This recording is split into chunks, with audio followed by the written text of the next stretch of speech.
yanmasın ateşlerde. Tut tut yüreğimi, kavrulmasın közlerde.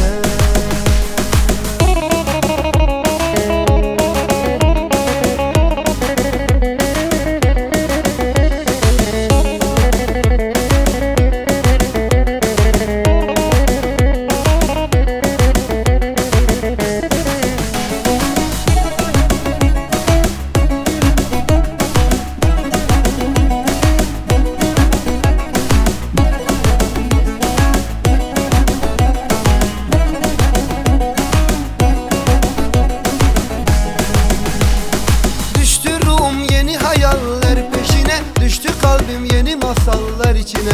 Düştü ruhum yeni hayaller peşine, düştü kalbim yeni masallar içine.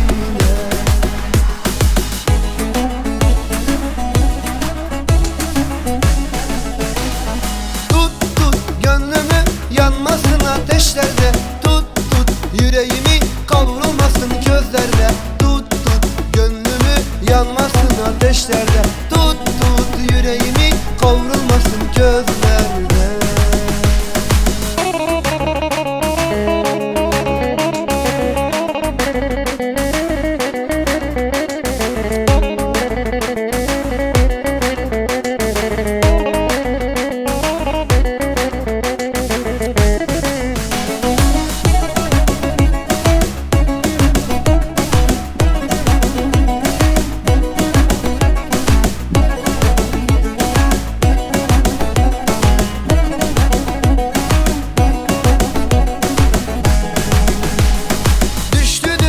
Güzel sevgiler, düştü hayatımdan kötü özlemler. Düştü dünyama güzel sevgiler, düştü hayatımdan kötü özlemler.